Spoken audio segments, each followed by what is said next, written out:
Buenas tardes, señor presidente, señora consejera, señoras y señor concejal, director de la academia, autoridades, dignísimas autoridades y los muchos, son muchísimos amigos que hoy nos reunimos cercano a Feliciano. Cuando me dijo Feliciano que tenía que presentar este acto, pues lo hago, indudablemente, lo tengo que hacer como presidente de la Fundación Caja Badajoz y al mismo tiempo, principalmente como esto, pero al mismo tiempo como miembro de la Junta Directiva de la casa que nos recibe hoy y nos recoge aquí, que es la Económica. Yo creo que quien mejor lo podía hacer era el presidente de la Económica, que habla bastante mejor que yo. Sobre todo el castellano que tiene, fundamentalmente. Bien. Feliciano Correa, amigo entrañable mío, aunque lo de amigo no sé, porque no le gusta el fútbol, y encima de que su artículo que le dio el Premio Nacional de Periodismo hablaba de fútbol, sobre todo del Atlético de Bilbao, pues nos concita hoy aquí, nos trae a acompañarle y a reflexionar y sobre todo a admirar esta maravillosa obra que nos ha presentado como una de las muchas que ya son en toda su colección de publicaciones. A mí me gustaría presentar a Feliciano por eso, como un amigo que tiene una vida absolutamente, yo la definiría como el título de su gran obra, Balboa, la fantástica historia de un hidalgo. En este caso, su vida es la fantástica historia de un hidalgo jerezano. Feliciano se marcha muy pronto de su pueblo, de Jerez, al que quiere muchísimo y donde se impregnan todos sus recuerdos, que le hará volver. Y se marcha de ese Jerez que todavía huele a carburo y a seriales de televisión, de Juanita Ginso, de ese mundo todavía de Gainza y todo aquello que rodeaba aquella época de alguna forma difícil para poder vivir. Reflexiona de la situación en que se encuentran sus gentes y él quiere ser algo más. Y se va muy lejos, se va a Deusto. Se va a Deusto donde se forma, se hace maestro y se hace licenciado en Filosofía y Letras, y empieza a reflexionar y a estudiar sobre la naturaleza y la profundidad del ser humano y de la complejidad del ser humano. Reflexiona enormemente a lo largo de su época de formación y adquiere, pues eso, una solidez que le hacen pues lo que hoy se nos presenta en él, un auténtico pensador, un auténtico historiador y un hombre que se le debe de tener, y el título ese de Extremeño Ilustre lo tiene perfectamente encuadrado en lo que es gracias a su trabajo y a su personalidad. Es un hombre que reflexiona enormemente sobre los pensadores del mundo, de la Europa entreguerra, hace trabajos sobre Heidegger, sobre el curso de Malaparte y desarrolla un gran conocimiento sobre esta época y le hace llegar a tener una reflexión y un conocimiento de la realidad europea que se va a reflejar a lo largo de todo su periodo de historiador. Su tesis doctoral sobre José Antonio Primo de Rivera es una reflexión sobre un personaje histórico, tratando de decir por primera vez los aciertos de recoger del mundo social anterior que se reflejan en su ideología. Es muy difícil hablar en el año 80 de una persona, de personaje histórico como José Antonio Primo de Rivera, y él con gran valentía lo hace. Lo hace como estudio de un personaje fundamental para la historia de España, para entender lo que es el momento de la historia de España y entender el devenir posterior.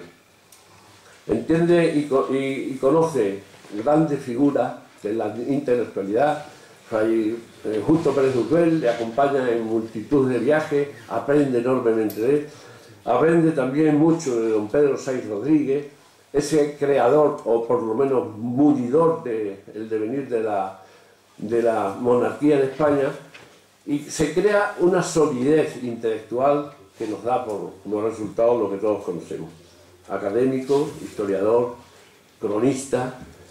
y además un gran amigo, cariñoso, entretenidísimo, amable conversador. Y yo creo que mi mejor deseo es que Dios le dé mucha salud para que tengamos a Feliciano durante muchísimo tiempo y podamos disfrutar de sus obras y de sus hechos y de sus conversaciones y amistad.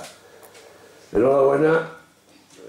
Feliciano por esta gran obra, esta maravillosa obra que nos presentas hoy, que es una más de las muchas que nos has presentado. Para hablar de ella tenemos a don José Miguel de Mayoral y Lodo, conde de los Acevedo, que nos presentará la obra. Muchas gracias y buenas tardes.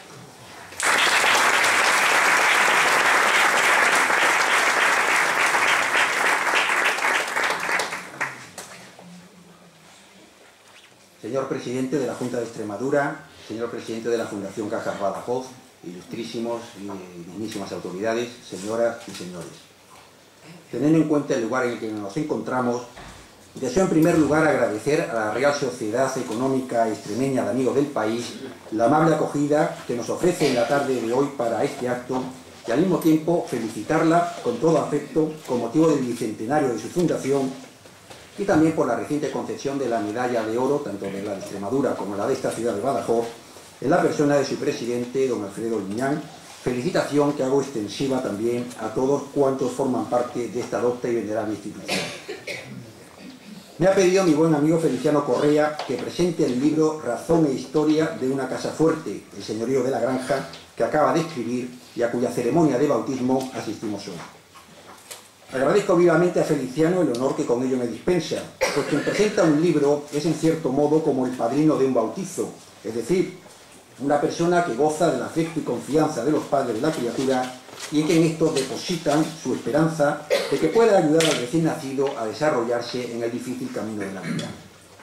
En este caso no necesita Feliciano Correa que nadie dirija los pasos de esta obra suya recién nacida,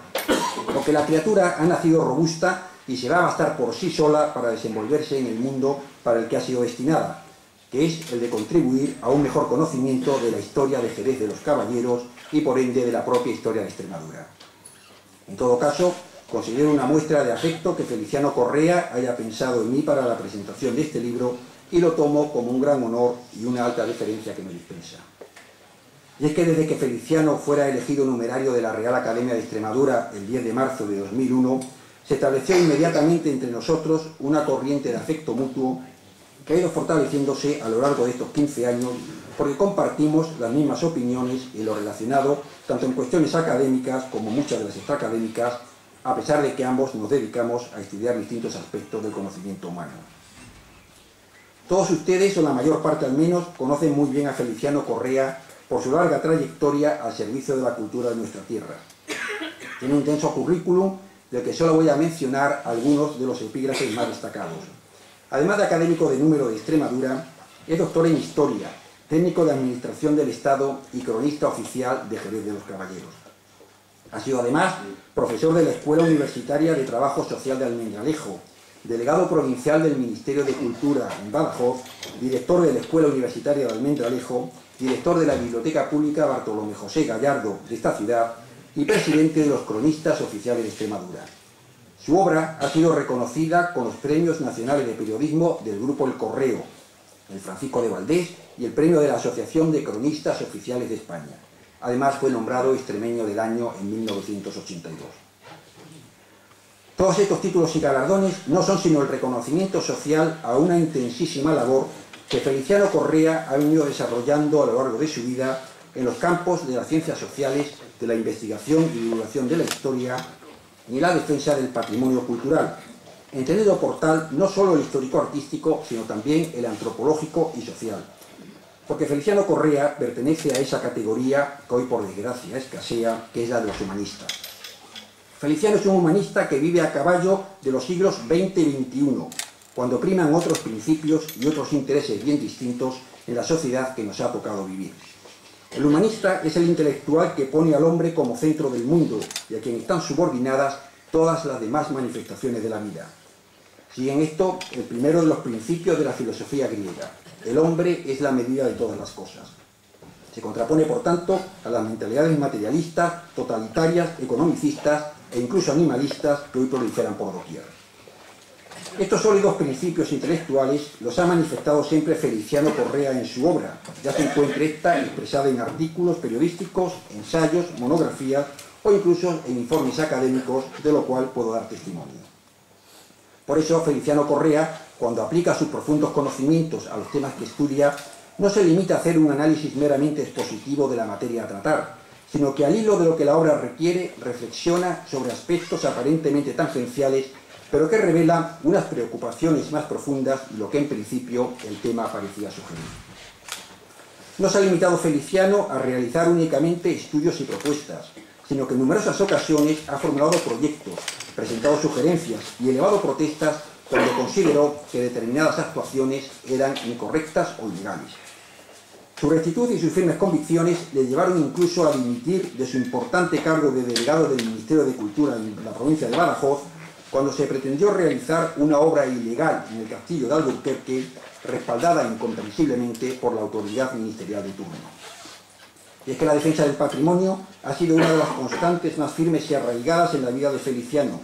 quien ha dedicado una parte importante de su actividad profesional e intelectual a esta materia. En esa línea, el autor ha sido fecundo y constante en artículos y en otros trabajos sobre el tema, a lo que no ha sido ajena su actuación como comisario de congresos o en su condición de profesor de Patrimonio Histórico-Artístico en la Universidad de Andalucía, donde ha dirigido tesis doctorales. La obra de Feliciano Correa es muy extensa y se encuentra en cierto modo diseminada, pero él ha tenido el acierto de ir recogiendo una parte importante de sus producciones sueltas en tomos unitarios para que no queden dispersos y olvidados los numerosos artículos y ensayos que ha ido publicando a lo largo de su vida. Quiero referirme de modo especial a la labor que Feliciano ha desarrollado en relación con la ciudad del Jerez de los Caballeros, que lo vio nacer y a la que lleva siempre presente en su corazón y en su cabeza.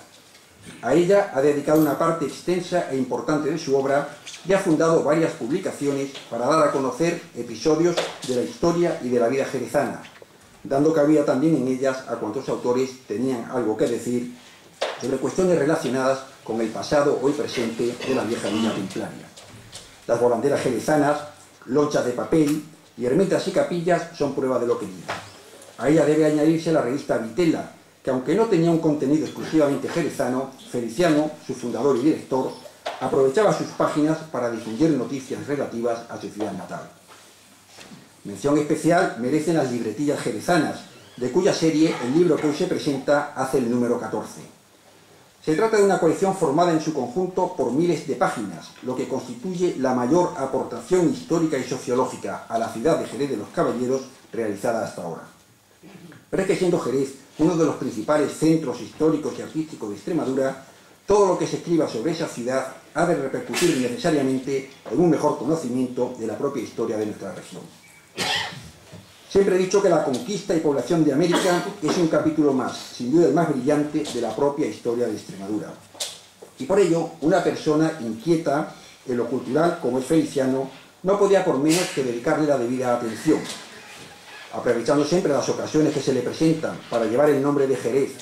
y de sus ilustres hijos a cuantos foros tiene ocasión, nuestro amigo, como cronista oficial que es de esa ciudad, ha prestado un nuevo servicio a esta comunidad viajando recientemente en varias ocasiones a Panamá para participar en los actos conmemorativos del 5º centenario del descubrimiento del Océano Pacífico, el Mar del Sur, por el jerezano Vasco Núñez de Balboa, sobre cuyo personaje y su portentosa hazaña ha publicado 3 libros. En este mismo sentido, ha viajado a Nicaragua como conferenciante y profesor en aquel país para destacar los valores del adelantado Hernando de Soto en tierra de la Florida, ya que este ilustre y andariego jerezano pasó por Nicaragua y consideró necesario recordar allí su recia personalidad extremeña. Hoy asistimos, como decía al principio, al bautismo del último libro que ha publicado Feliciano Correa. Cuando ustedes lo lean, verá que se trata de una obra densa, de plena madurez del autor, que ofrece mucho más de lo que el título sugiere, porque al hilo del tema central de su estudio, Feliciano va desgranando una serie de profundas reflexiones sobre determinados aspectos relacionados con la historia de la Casa Fuerte de la Granja. Son constantes sus referencias al grave problema del deterioro del extensísimo patrimonio histórico-artístico español, materia a la que él, por sus conocimientos técnicos y por los cargos oficiales que ha desempeñado, es un profundo conocedor. Lamenta la desidia que desde hace más de siglo y medio han incurrido muchos de los sucesivos propietarios de edificios singulares, así como la propia administración estatal y municipal, que no siempre ha sabido cumplir con el fin social que requería su intervención. Por eso decía antes que aunque la obra que hoy se presenta parece estar limitada al ámbito geográfico de Jerez de los Caballeros, en realidad las cuestiones y problemas que analiza son de carácter general, aplicables no solo a esa ciudad, sino también a toda Extremadura y a la propia España en su conjunto. También aprovecha esta ocasión Feliciano Correa para reflexionar sobre la llamada cuestión social, especialmente en el mundo rural, que siempre ha constituido para él un tema de profunda preocupación. Por eso, al estudiar los territorios y los enclaves señoriales próximos a Jerez, se fija en el hombre, en su situación cultural, en aquella vida sencilla y dura al mismo tiempo, y en las clases más desfavorecidas que a lo largo de muchos siglos no tenían otro apoyo asistencial que el derivado de la siempre insuficiente beneficencia particular y eclesiástica. Será a partir de la Ley General de Educación de Villar Palasí en 1970, y no tanto de la decimonónica y bien intencionada, pero siempre insuficiente Ley Moyano, cuando comience una nueva etapa cultural y un enfoque social más planteamiento educativo por parte del Estado. Pero no vayan ustedes a creer que el libro que hoy se presenta no es más que un grito quejumbroso de principio a fin acerca de las cuestiones que acabo de mencionar, nada de eso. El libro Razón e Historia de la Casa Fuerte y el Señorío de la Granja es, por el contrario, un canto de vida y esperanza, porque Feliciano Correa, en un alarde de erudición e investigación, ha rastreado la historia de esa fortaleza desde antes, posiblemente, de su construcción hasta el momento presente. Enfoca el autor el tema con una visión novedosa de la historia de Jerez. Hasta ahora, los historiadores que se han dedicado a narrar el pasado de la ciudad lo han hecho fijándose casi exclusivamente en el ámbito urbano, preferentemente intramuros. En cambio, Feliciano aborda la cuestión abarcando conjuntamente el núcleo urbano y su término municipal, pues considera que no se entiende bien el análisis del pasado de la ciudad sin comprender también lo que en realidad constituía el sustento de los jerezanos, la producción agrícola y ganadera en las fértiles tierras que integran su extenso término municipal. Término en el que junto a dehesas y señoríos de antiguos y nombres sonoros cargados de historia, como Carabajo, La Crespa, Sierra Brava, San Fagundo, Los Bolsicos o la misma Granja, objeto del libro que hoy se presenta, se comprendían también antiguas ermitas y oratorios, posiblemente de origen templario algunos. Y así el autor ofrece importantes noticias, muchas de ellas desconocidas hasta el presente, sobre las ermitas de Santa María de Brobales, Santa María del Valle, San Lázaro y otras. Por primera vez en la historiografía jerezana, Feliciano ha levantado planos de estas ermitas, apuntando la necesidad de un estudio arqueológico en profundidad que ofrecería nuevas e interesantes informaciones. Resulta de sumo interés, por tanto, el detenido examen que hace del Valle de Brobales, nunca antes estudiado como espacio singular, donde desde muy antiguo se han ido asentando diversas culturas, tanto por la fertilidad del lugar, que propiciaban una serie de arroyos, como el Castaño, el de Brobales y el propio río Ardila, como por ser un punto de comunicación que llegaba a Sierra Morena. Y es que las feraces tierras de Jerez han sido asiento de población desde tiempos muy remotos, de lo que dan fe el dolmen del Toriñuelo, los restos romanos y árabes encontrados en la comarca y los primitivos asentamientos cristianos hechos a raíz de la reconquista por el rey Alfonso IX de Oro. Analiza Feliciano la más que probable circunstancia de que la casa fuerte de la Granja se estableciera sobre un precedente asiento templario construido en el siglo XIII, tal vez sobre una edificación anterior, y que estaba destinada fundamentalmente, como su nombre indica, a explotación agrícola y ganadera, quizá ya entonces fortificada para evitar los asaltos de bandidos y saqueadores muy frecuentes en aquellos tiempos. Y destaca la inusual circunstancia de que la fortaleza se estableciera en el llano y no en alguna de las elevaciones próximas. Pero el propio autor nos explica las razones de ese emplazamiento. Esa casa fuerte está construida sobre una inagotable corriente de agua que discurre por el subsuelo, lo que aseguraba a sus moradores el suministro del líquido elemento, que era una de las circunstancias que en los tiempos antiguos se tomaban en consideración para determinar el sitio idóneo de la construcción de estos edificios. Al declararse extinguida la Orden del Temple, sus propiedades pasaron a la Corona de Castilla, y el rey don Pedro hizo donación a Garci Pérez de Valladolid, importante personaje de la corte, del señorío de la Granja a mediados del siglo XIV. Casó este Garci Pérez con Aldonza Fernández de Bazán, cuyo apellido adoptaron sus descendientes, que fueron desde entonces señores de la Granja. Desgrana Feliciano Correa la relación y vicisitudes de los siguientes titulares del señorío de la Granja, de apellido Bazán, muchos de cuyos miembros fueron relevantes personajes de Jerez y participaron en episodios de la historia de España. Pasa luego a relatar cómo a finales del siglo XVII el señorío y la casa fuerte de la Granja pasaron por matrimonio a los Solís, marqueses de Rianzuela. También nos refiere la creación por el rey Carlos II del título de marqués de la Granja, que por los motivos que se explican en el libro pasó a una hija segunda del concesionario, por lo que desde su mismo origen quedaron separados. Por una parte, el señorío de la Granja con la posesión efectiva de la casa fuerte y de la finca en que está enclavada, que pasó a la hija mayor, casada, como antes decía, con el marqués de Rianzuela. Y por otra, el título nobiliario de marqués de la Granja, meramente honorífico, que pasó a las familias sevillanas de los Castilla y los Onell, en la que hoy se encuentra. Aprovecha el autor el estudio genealógico que hace de los señores y de los marqueses de la Granja para destacar la importancia de la ciudad por la categoría de muchos de sus moradores, haciendo la necesaria referencia incluso a los actuales poseedores de títulos nobiliarios vinculados a Jerez. Yo, como conocedor de esta materia, puedo asegurar que Jerez de los Caballeros ha sido uno de los solares de nobleza más importantes de toda Extremadura. Y esta circunstancia no ha pasado desapercibida para Feliciano Correa, quien además de estudiar la familia Bazán, poseedora del señorío de la Granja, se refiere a otros títulos vinculados con la ciudad, como los marqueses de Jerez de los Caballeros, de Rianzuela y de San Fernando, entre otros varios, de los que apenas nadie se había ocupado hasta ahora. De esta manera, Feliciano abre nuevos caminos de investigación al tiempo que pone de manifiesto la importancia que en este aspecto tuvo esta ciudad por la abundancia de grandes linajes y la relevante personalidad de muchos de sus hijos. El autor, al hablar de todas estas familias, suministra interesantes y novedosos datos sobre la contribución que sus integrantes hicieron a la historia y al arte de Jerez de los Caballeros. Destaca la importante labor de mecenazgo que realizaron diversos miembros de la nobleza jerezana, y entre ellos los señores de la Granja, y su intervención en importantes obras arquitectónicas que hoy todavía permanecen y constituyen un orgullo para esa noble ciudad, como por ejemplo la bellísima torre de la iglesia de San Bartolomé. Al hilo de la importante aportación documental que hace y de sus reflexiones sobre distintos aspectos de los monumentos de la ciudad, se duele el autor del descuido reciente y patente de las instituciones sobre el rico patrimonio de Jerez. Al realizar Feliciano el estudio de la casa fuerte de la Granja, ofrece diversas noticias, la mayor parte de ellas desconocidas hasta ahora, sobre sus vestigios arquitectónicos antiguos, muchos de los cuales se han recuperado tras la restauración,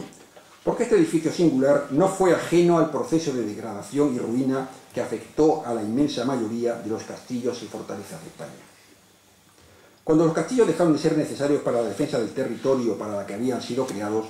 se convirtieron muchos de ellos en residencias señoriales, siendo dotados, en los que se pudo hacer, de ciertas comodidades, pero al mismo tiempo se le fueron añadiendo elementos postizos necesarios para las tareas agrícolas y ganaderas o para vivienda del personal al servicio de esas faenas. Si para colmo los señores del castillo dejaban de residir en él, todo el recinto o su mayor parte se degradaba al utilizarse como cobertizos, almacenes, cuadras, zahurdas, etc., lo que en poco tiempo acarreaba la desfiguración del edificio y su ruina al no tener ya una finalidad residencial. Esto fue lo que sucedió con la casa fuerte de la Granja, posiblemente desde mediados del siglo XIX. Por otra parte, la supresión de los mayorazgos permitió que estos bienes vinculados, que hasta entonces no podían dividirse entre herederos ni venderse, pasaran a manos extrañas a la familia que los había construido y mantenido durante siglos, ya que los nuevos propietarios, en la mayor parte de los casos, no sentían el menor apego a edificios históricos que les resultaban ajenos y que habían adquirido con la exclusiva finalidad de obtener el mayor rendimiento agrícola y pecuario posible de la finca en que estaban enclavados. Al declararse legal y definitivamente extinguidos los mayorazgos en 1836, la extensa propiedad rústica que era la granja es fraccionada en varias fincas que con el transcurso del tiempo recaen en diversos propietarios y van siendo enajenadas. Hay que destacar la importante labor que ha realizado Feliciano Correa en el registro de la propiedad para identificar a los dueños más recientes y seguir el rastro histórico y jurídico de las particiones del antiguo señorío. Así, la casa fuerte de la granja se encontraba a mediados del siglo XX en un estado lamentable. Feliciano, que fue testigo de ello, ofrece en el libro fotografías y descripciones muy ilustrativas que nos muestran la situación ruinosa del venerable edificio. Es entonces cuando la adquiere el empresario don Joaquín González Barba, quien por una de esas misteriosas decisiones de la vida, a pesar del estado ruinoso en que encuentra la casa fuerte, decide restaurarla, invirtiendo en ello crecidas cantidades de dinero y dedicándole un entusiasmo realmente admirable, pues aunque contó con asesoramientos técnicos, fue él quien tomó las decisiones más importantes para la obra, que no siempre fueron acertadas, como apunta Feliciano,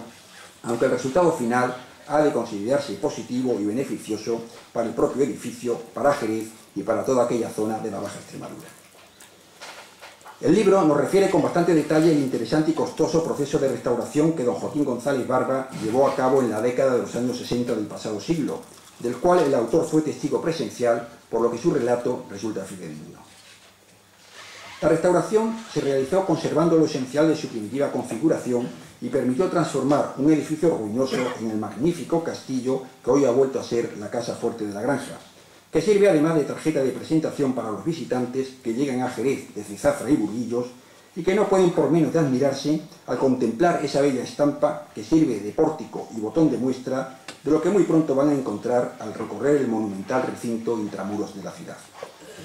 Feliciano Correa describe todos los elementos del edificio restaurado, hace las mediciones de sus principales componentes, como fachadas y torreones, entre otros, con expresión de sus elementos constructivos, su estilo y finalidad defensiva.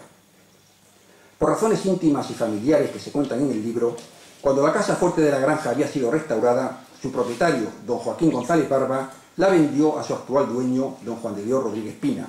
quien ha continuado con su mantenimiento con el mismo cuidado y entusiasmo con que la había reedificado su antecesor, a fin de garantizar su integridad, actitud que mantuvo incluso en ciertas confrontaciones que hubo de sostener con un importante empresario industrial vecino para preservar el entorno paisajístico del lugar.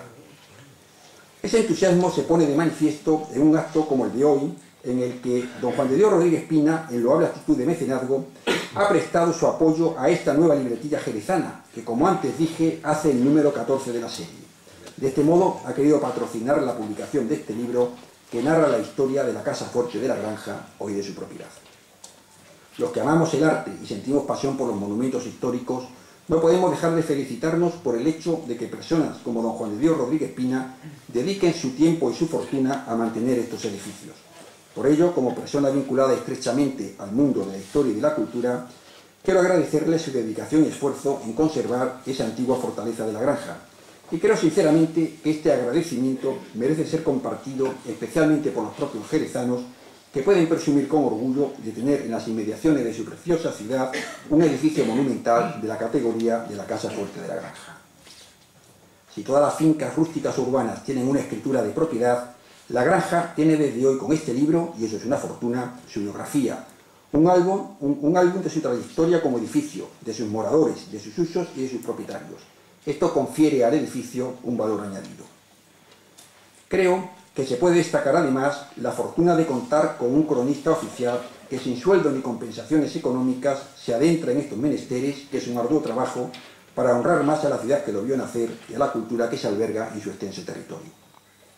Si todos o la mayor parte de los monumentos de Extremadura tuvieran un cronista como Feliciano Correa que dejara constancia de su historia y de la relación con su entorno, podríamos estar orgullosos de haber contribuido a un mejor conocimiento de nuestro pasado y a una mayor proyección de nuestro futuro. No quiero terminar sin decir que si el texto de la obra resulta del mayor interés, no le va a la zaga la extensa, rica y colorida colección de imágenes que lo acompaña, debida al experto objetivo de Isidro Álvarez, de Technigraph Editores, con unos pies de foto que permite de una manera sencilla adentrarse y tomar el pulso a este trabajo. De este modo, texto e imágenes, magníficos ambos, presentados en la pulcra y excelente impresión a que nos tiene acostumbrados el siempre bien hacer de Technigraph, harán que el lector afronte con el mayor agrado la lectura de este libro. Y no quiero extenderme más. Solo debo decir que Jerez de los Caballeros es una ciudad afortunada que ha tenido la suerte de que una persona como el difunto don Joaquín González Barba le devolviera un edificio verdaderamente singular, rescatándolo de una situación ruinosa que amenazaba con liquidar definitivamente los restos que aún se mantenían en pie. De que otra persona benemérita como don Juan de Dios Rodríguez Pina haya sabido conservar con todo cariño ese monumento, y de que un ilustre jerezano apasionadamente enamorado de su ciudad, como es Feliciano Correa Gamero, nos haya podido contar la historia de tan singular monumento en un libro que ha de ser desde este mismo instante de su nacimiento pieza imprescindible de la bibliografía, tanto de Jerez de los Caballeros como de Extremadura, cual es razón e historia de una casa fuerte, el señorío de la Granja, que hoy queda presentado en sociedad. Muchas gracias.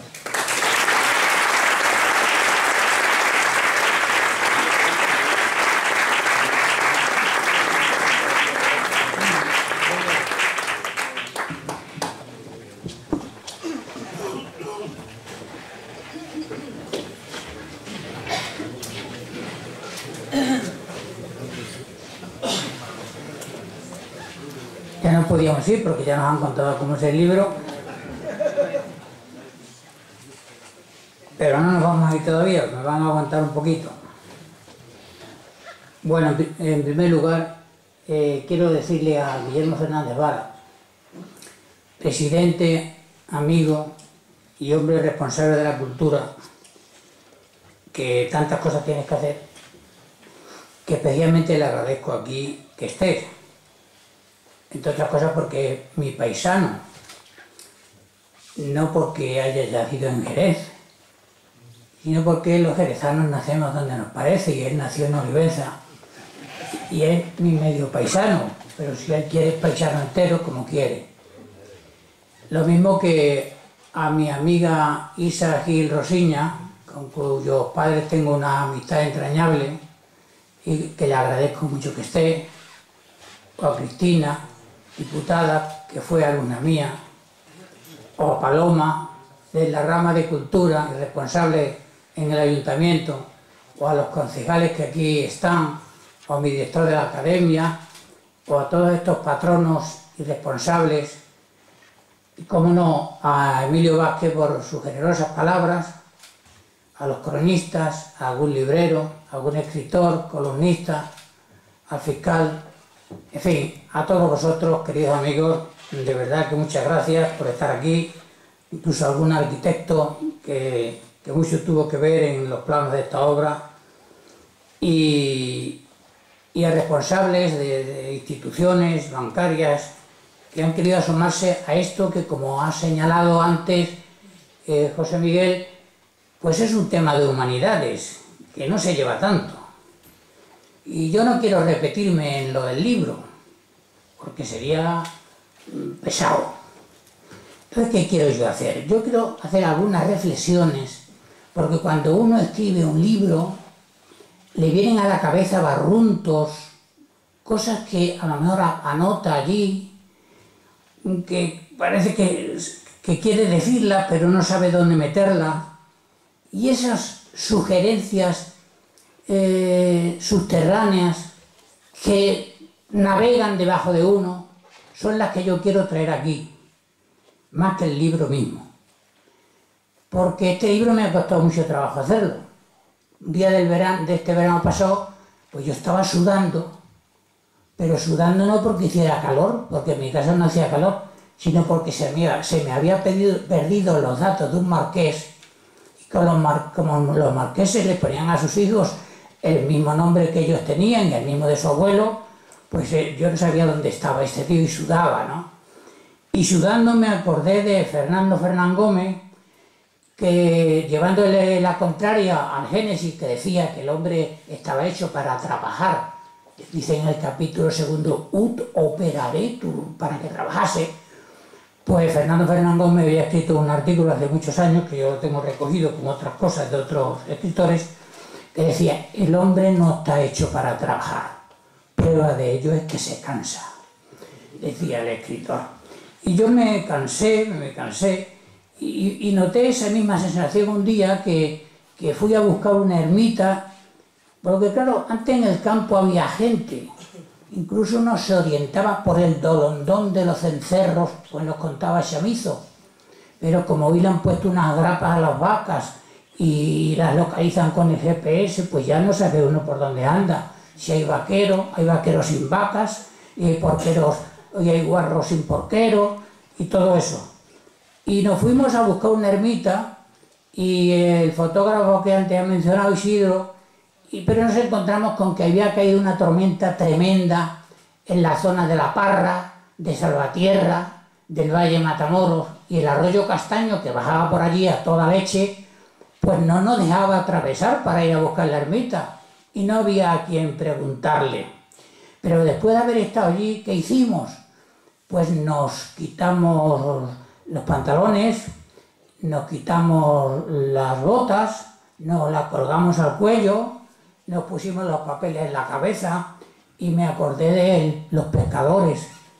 aquellos de que si el que quiera peces que se moje el culo, pues también el que quiera saber de historia a veces tiene que hacerlo. No quiero yo dejar de agradecer a José Miguel de Mayoralgo, que es un gran investigador, la relación que ha hecho, un gran investigador y un gran académico, un académico en activo. Decía Cela, con aquella ironía pícara que siempre tenía, que ese deseo de entrar en las academias, decía él textualmente, es lo mismo que el que quiere tirarse a la vecina del quinto, que una vez que lo consigue ya no se acuerda. José Miguel de Mayoralgo sí se acuerda, de la academia me refiero, y está continuamente en ella, trabajando, sugiriendo, a veces no está de acuerdo con lo que se plantea, pero siempre está al tanto y es un lujo tenerlo, porque además es uno de esos aristócratas con los que yo no me meto en el libro, yo me meto con los otros,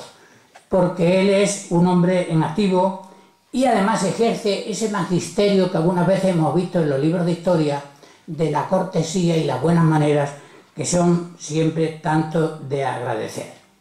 ¿No? Con este libro me ocurrió una cosa, y es que cuando yo al final de los años 60, que venía de Bilbao, donde me había mandado la emigración, y fui a visitar el Castillo de la Granja, casualmente, como iba a ver otras cosas, tumbas antropomorfas, molinos viejos, vi que lo estaba restaurando un señor. Y me acerqué y hice fotografías y hablé con él, y le había dicho al guarda de la finca que aquello era la obra de un loco, porque efectivamente aquello era un atrevimiento gordo, pero logró ponerlo en pie del mejor modo. Nos fuimos a Sevilla a ver al arquitecto que le había asesorado, él no se dejó asesorar del todo, pero el hecho es que aquello estaba allí y estaba conservado cuando yo lo visité, y por eso tengo fotografías de entonces y después. Un sitio que era tan importante y está datado, que la Orden del Temple en el siglo XIII, en esa capital del Bahiato, en el sur de Extremadura que fue Jerez, pues estuve allí.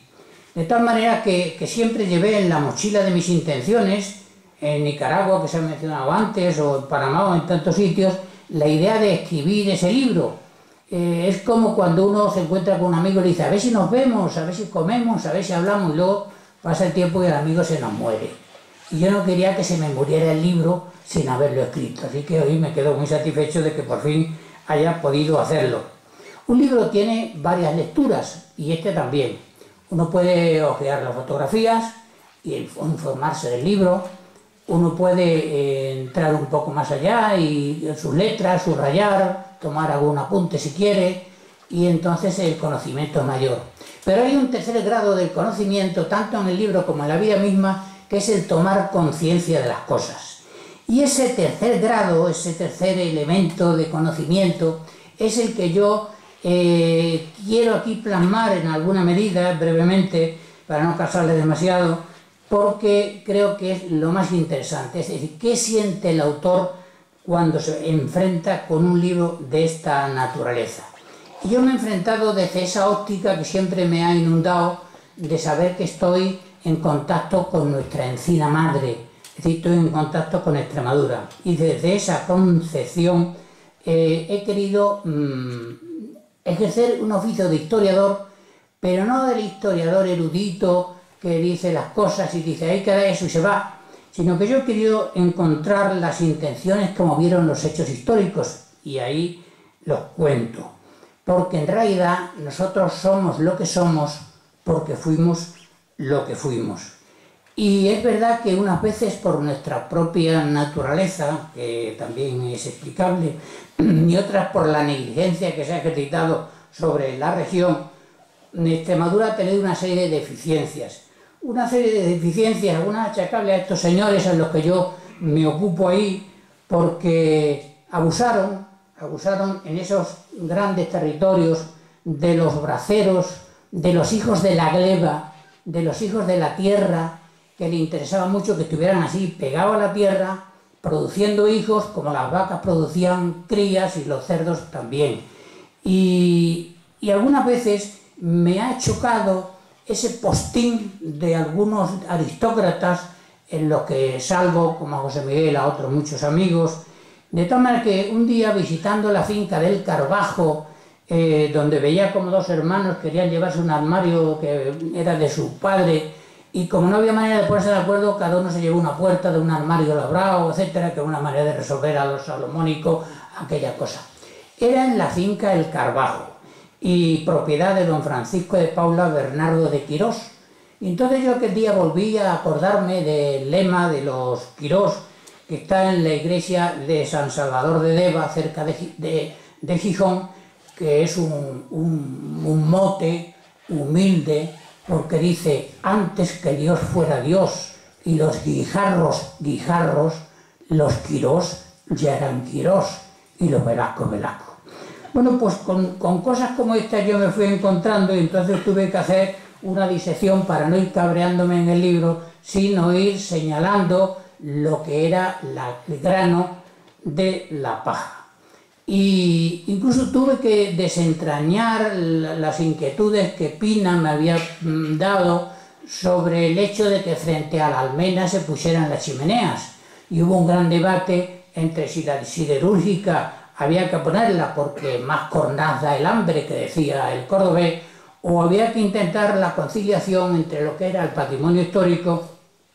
y lo que era ese desarrollo. Bueno, y con esa idea pues fui haciendo de cronista, con mi cuaderno de campo, metiéndome, pues eso, en el dolmen que se ha señalado, Monumento Nacional de 1926, y en otras ermitas y en otros lugares que fueron visigodos, templarios, y luego, duélanse conmigo, fueron apriscos y son apriscos para el ganado. Y como ha contado José Miguel, pues me sorprendió por qué ese castillo estaba donde estaba. ¿Por qué no lo habían colocado en alguna de las colinas colindantes? Hasta que descubrí que efectivamente en los subsuelos de las mazmorras del castillo había una fuente. Y dije, qué barbaridad. Si esto lo llega a encontrar Humberto Eco, aparte de escribir El nombre de la rosa, hubiera escrito otra novela que se hubiera podido llamar La fuente de la vida, porque con buen grano en aquellos graneros, con las escorrentías de agua que caían desde el monte, que llenaban los fosos que bordeaban el castillo, con unos soldados pertrechados y hábiles, pues no había quien le pudiera. De tal manera que me inundó una cierta magia en el descubrimiento de estas cosas, porque Extremadura, se diga o no se diga en los folletos, es una región mágica. Porque no es mágico asomarse al Palancar y meterse en aquellos rincones bordados de magia donde San Pedro de Alcántara inventó el monasterio bonsái. Porque ¿qué otra cosa es aquello sino la reproducción de un monasterio a escala de reyes? Y cómo no mostrarnos sorprendidos por la magia cuando llegamos a Maltravieso y pensamos que se refugiaban los cazadores allí hace miles de años. O cómo no, de lo que tanto conoce mi amigo José María Álvarez Martínez, que aquí está, de aquella colonia de Augusta Emérita, convertida en la población más importante de la fachada occidental del imperio en el Finis Terrarum, y que ahí, gracias a las reformas de Diocleciano, se convirtió en la capital. Hemos sido grandes antes que otros. Cuando en el siglo IX empiezan estos catalanes que tantas voces dan ahora a hablar, empiezan entonces con los condados, y entonces, dependiendo además de la corona de Aragón, y ya nosotros teníamos mucha historia a nuestras espaldas. Decía Miguel de Unamuno, en referencia con Cataluña, que está tan de actualidad, y digo que un historiador, aunque de otra manera que el sociólogo tiene que ser un interpretador de la historia, decía Unamuno en el Ateneo de Madrid en el año 31, un pueblo no tiene derecho al suicidio porque no se suicida para él solo, sino que se suicida también para los demás. Y eso hay que evitarlo, decía el vasco Unamuno. Así que esa magia extremeña, como estaba diciendo, esa magia del puente de Alcántara o de Arias Montano, o de conocer la hazaña, que es más que una novela de Hernán Cortés, o el Brocense u otro humanista, me trae a la cabeza aquella frase medio jocosa de aquel andaluz que decía: si estamos como estamos, habiendo estado como estábamos, hay que ver cómo estaríamos si estuviéramos como teníamos que estar. Bueno, pues efectivamente tenemos que ver la historia por el retrovisor y ajustarlo para saber dónde venimos, de dónde venimos, porque eso sirve a los historiadores, pero también sirve a los administradores. Y en este libro señalo ese aspecto social que señalaba también mi presentador y amigo José Miguel, cómo llega un momento en que los señores se van de las tierras. El campo era incómodo, había que irse a las villas o ciudades, pero dejaron allí a los administradores, que acabaron siendo, como los mismos conversos, que se pasan de rosca, mucho más caciques de los que hubieran podido ser los grandes señores, que al menos tenían un signo de distinción y un cierto respeto. A eso se vino a agregar después la errónea política de las desamortizaciones, que aunque quería ser una revolución social, se hizo mal y se hizo desde arriba, y entonces provocó el destrozo del patrimonio que tanto a mí me ha preocupado. Así que de aquellos señores, cuando ya estaban fuera, cuando volvían, ya no volvía el señor, sino que el cacique administrador de las tierras decía: viene hoy a visitarnos el señorito. Decía Antonio Machado, el año 37, en la clausura, 1937, en la clausura del Congreso Internacional de Escritores: el señoritismo se complace en ignorar la insuperable dignidad del hombre. Eso decía Machado. Bueno, pues Extremadura estuvo también llena de estos señoritos. Y los que aquí se quedaron, o los caciques que aquí se quedaron, tuvieron que mandar a los hijos fuera, a los hijos listos, a estudiar fuera, porque aquí no había universidades, y entonces a los hijos menos listos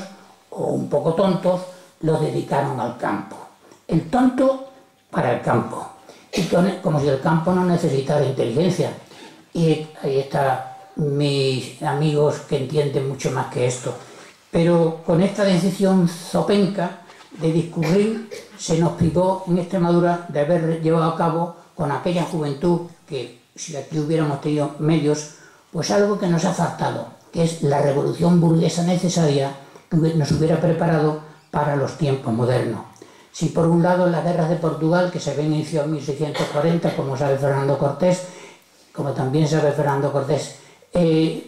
nos habían anclado en la raya, casi nos habían puesto en el paredón, y nos agraviaron frente a la gran fachada mediterránea donde iban todas las inversiones, porque por allí habían llegado no solo las nuevas civilizaciones, sino allí estaba la revolución burguesa, que se había realizado lo mismo que en el País Vasco, gracias a la llegada de los ingleses. Entonces nos encontramos una tierra nuestra que había sido además muy despoblada por la inmigración. muy despoblada hacia ultramar. Fijaros que cuando en 1892 se produce la última entrega de las colonias, mientras que Francia o Alemania tenían del orden de 20-22 millones de habitantes, España tenía 6 millones de habitantes, y encima Extremadura está mucho más despoblada, y en esa tierra extremeña no había burguesía, y los que trabajaban en el campo trabajaban lo comido por lo servido. Así que tras este panorama que nos ha precedido, tras los excesos de centralismo y los planes de desarrollo en los cuales nosotros contribuimos para enviar mano de obra barata, digo que cuando se quiere